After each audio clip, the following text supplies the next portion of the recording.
Good afternoon, this is Schweitzer, and we're going to run through our first video on stoichiometry. And some of this is going to review.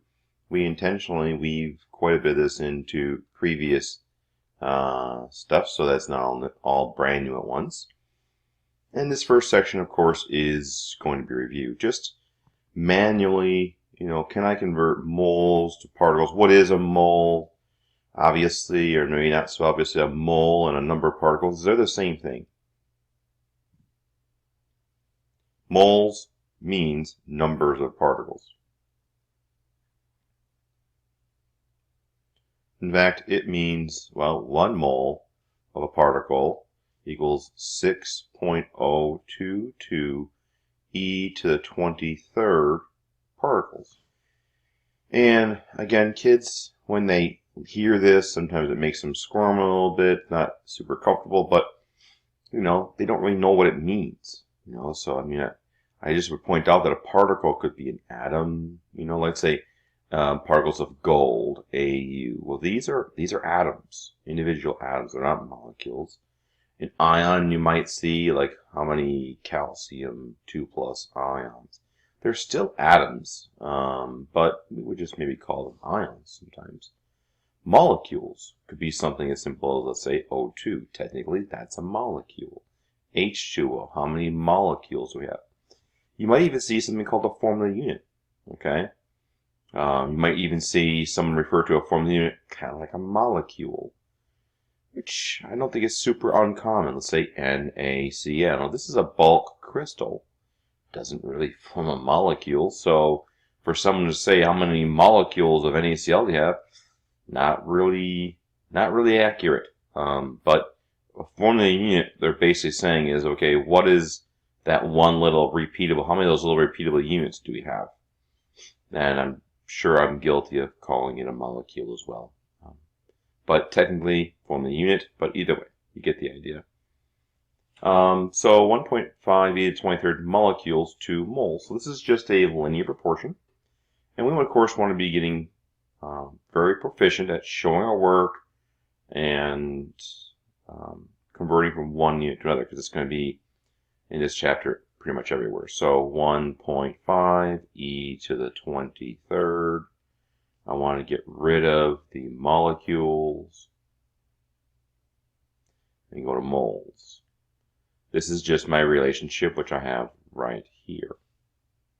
1 mole is 6.022 e to the 23rd. So this relationship right here is never going to change.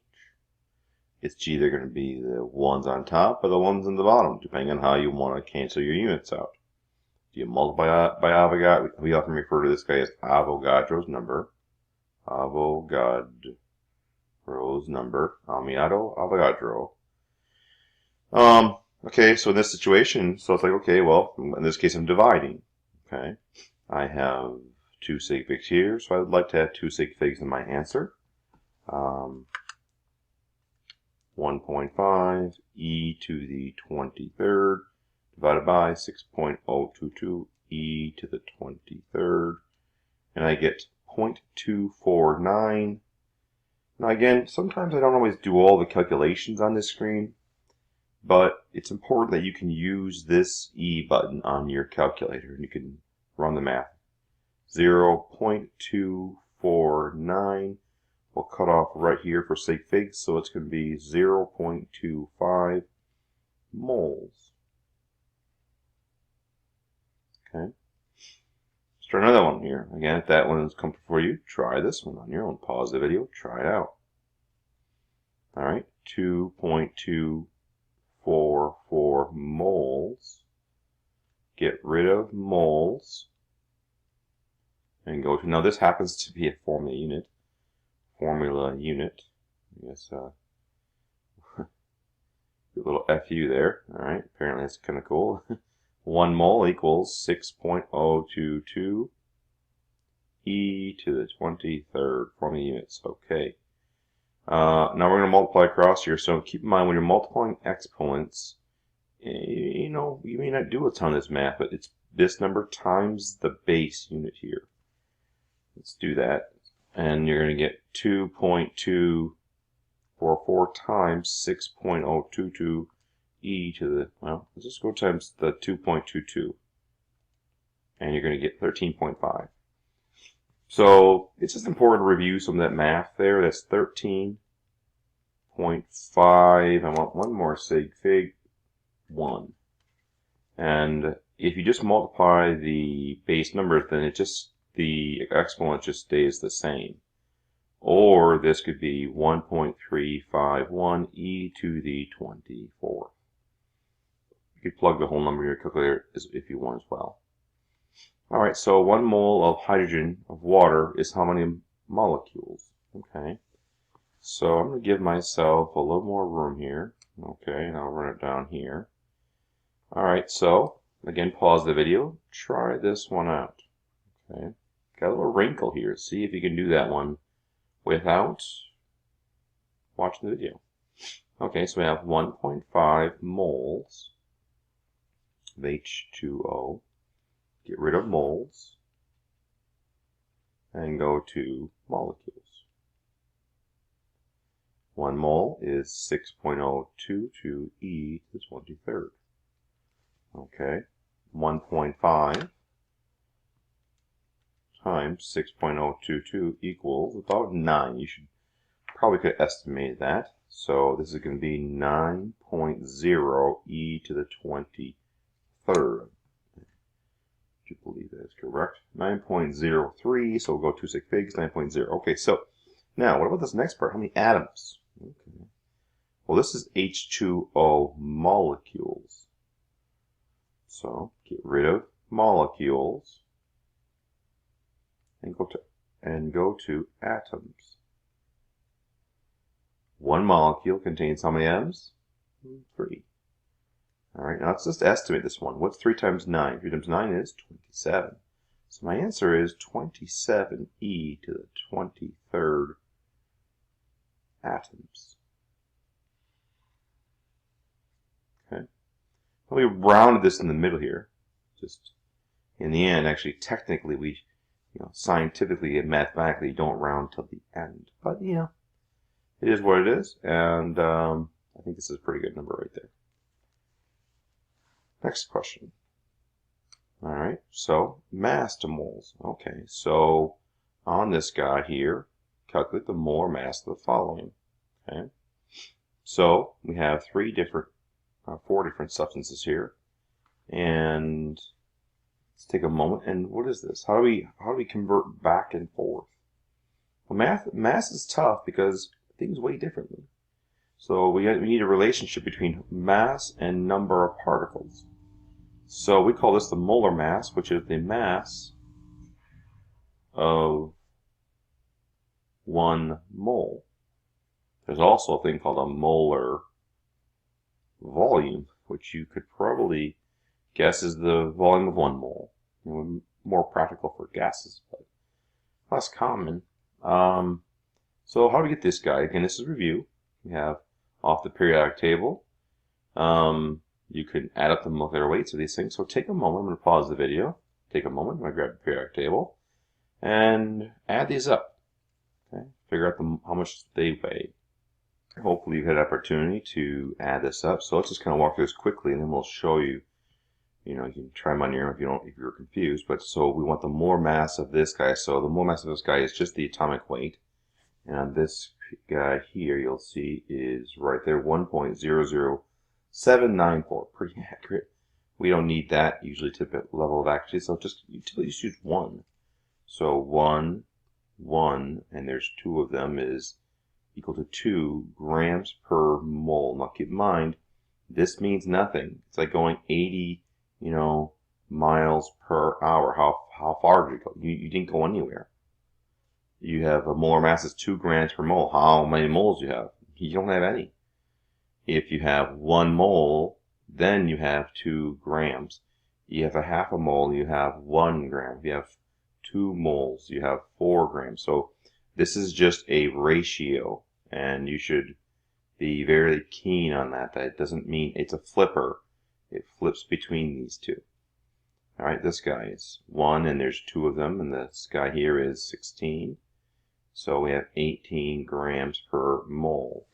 This one, okay, how does that work? Well, I'll get to get this guy here, and we'll grab aluminum quickly here, so that's not 1 here. Let's go 26.98. Let's go 27. All right, what the heck? So 27, and then this guy here is 16, and there's 3 of them. And this guy here is 1, and there's 3 of them. You also could add this up to 17, and then multiply that by 3 too. So add all those up. Okay, I think you can do that on your own. This guy here, a little bit of translating. Try it out. What's that? What's the formula for that? Na2SO4 plus 1 minus 1. Okay. Keep in mind we have 2 sodiums, and we have 1 sulfur. This guy is 32, and this guy is 16 times 4. Let's grab sodium quickly here. Sodium is right here, 22.98. Once again, let's just grab the, it says 23. Okay, and at this point, you can add these all up for your totals. Keep in mind, we deal with sometimes chemicals that got relatively small molar masses, starting to get a little bit bigger here. But look at biologically, like in an amino acid, okay, they might have molar masses in the thousands, or even the 10,000s, or even bigger. They're massively large molecules. All right. Okay, so always estimating. Your calculator gives you the exact answer. In your brain, you always should be anticipating the answer. So NaCl, add that up here quickly. Pause it. Okay, add those two up. It's about 58 point, let's go 4 grams per mole. 50 grams, do you have more or less than 1 mole? The answer is less. If you have 50 grams and 1 gram is 58, 1 mole is 58.4, well then you obviously have less. Okay, 100 grams of NaCl, do you have more or less than 2 moles? Well, okay, you could estimate 1 mole is 58, 2 moles is more than 100. Not much though, 116 maybe, if you do some quick math. So we have less than 2 moles. Okay, 5 grams. Can I estimate that? How many would I have here? Okay, so again here, I'm going to go with, let's say, well, 58 grams here. Okay, that's 1 mole. And one thing that kids don't always see is that 5.8 grams is 0.1 moles. If I slide my decimal over, so I have just under just under 0.1 moles. So I'm going to estimate this guy at 0.95. I'll take this one here, 0.95. I'm estimating here. So here, let's just say 0.58, 0.85. So 2.5 moles estimated amount here. Again, these are just my in my brain, I'm just sort of always trying to guess. What do you think that answer is going to be? 2.5 moles of NaCl, estimate the mass. Okay, so 1 mole is 58. 2 moles is 116. Half a mole would be about a little more than 25. So let's say 28. And let's see, 130, say about 140 grams. Okay, just estimating. All right, so next little thing here is, okay, let's actually calculate it out. How close did you get to your actual answers? Okay, so let's show the work here. We'll go 50 grams per mole. 1 mole is 58. And 50 divided by 58, 50. Now normally when I'm doing these problems, I wouldn't estimate first. But as I'm punching the buttons up in my brain, I'm kind of thinking to myself, okay, what do I think my answer is going to be? And I got 0.86. Okay, 0.86 moles. And what did I guess? 0.85. Good guess. Okay, the next one, 100 grams, more or less than 2 moles. Okay, so 100 grams. Now here's the thing, technically, I have twice the mass, I have twice the moles. So this is going to be 1.4 something. And I guessed, I don't know what the heck I was doing there. I'm way off on that guy. I should look at that a little closer, huh? So I have double that one. So I'm going to re-estimate now. Let's say I'm probably I'm going to get real close here because 8 plus 8 is 16, so I'm about 1.6-ish, 1.7-ish moles. So let's do the math here. Grams to moles. 1 mole, 58 grams. And what do I got here?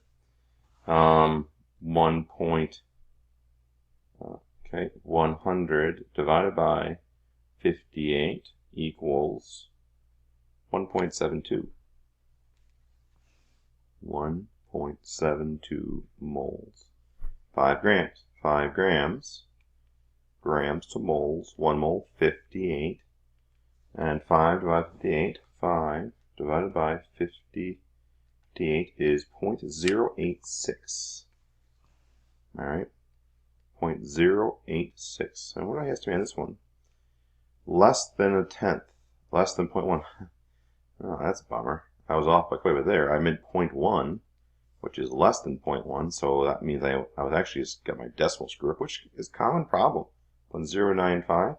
It's easy to be off by a tenth. Okay. Alright, so there we go. And this should make sense. The thing about it too is really it's not a bad thing to be off on your estimation. When you're plugging it into your calculator, whenever my internal estimation doesn't match what's on the calculator, it's okay. It's not a big deal. What it does then, it just gets me thinking. Okay, was my estimation wrong, or was my calculation wrong? Did I hit the wrong button? So it happens both ways pretty commonly. 2.5 moles, estimate the mass, we did that. Okay, so let's get the actual answer. 2.5 moles. 1 mole is 58. And I'm going to multiply this out here. 2.5 times 58 equals 145. 145 grams. And let's see how close I was. 140. Not bad. Okay. So, general conversion problems. Okay, so we're coming down to the end here. Just kind of run these through. And one thing I notice here is I got one more relationship. At STP, 1 mole equals 22.4 liters, which is 0 degrees Celsius and 1 atmospheric pressure. This is just a version of PIV. PV equals nRT. If you weren't STP, then you need the actual conditions, and you need to use PIV, and you could solve all for liters. So volume equals nRT over P. But we're going to use this conversion, so I'll show the work here. 25 grams. Grams to moles. Get rid of moles, and I'll go from there to liters. 1 mole is the molar mass of this guy. 32, and 1 mole is 22.4 liters. 25, estimate this here, then I'll let you guys calculate the actual answer. This is a little bit less than 1 mole, so let's estimate this less than 1 mole, so let's just say maybe 0.75 moles, maybe. And then, of course, what's 0.75 of this? 3/4 of that might be, I don't know, 17-ish liters. Check it out, how close did I get? 25 grams of hydrogen. Okay, let's do this. 25 grams of hydrogen. And then, at this point, H2, get rid of the grams and go to the moles. 1 mole is 2, so this is 12.5 moles. And then I want to get rid of moles. Now I want to go to liters. 1 mole is 22.4 liters. Oof. Can we estimate that? Well, 10 would be, 10 times this would be 224 liters, and I sort of shorted myself on that 10, so I don't know, I'm going to estimate this at about 250 liters. I could be off by a bit, but check my math and see how did I do. Hit the equal sign here, and how close was I? Equal mass does not mean equal numbers. Okay, you'll note that I got 12.5 moles here, and here I didn't do the actual math here, but 32, I have less than 1 mole here. I got 12 moles here. So mass can be deceiving. How is it so? Well, because even though you have the same masses, we don't on paper realize that this is a brick and this is a feather.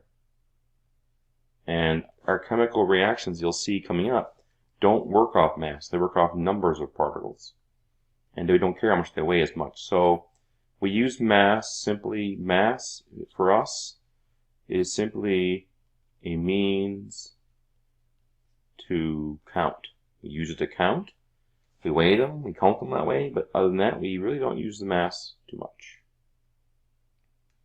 We'll stop that video here, and thank you very much.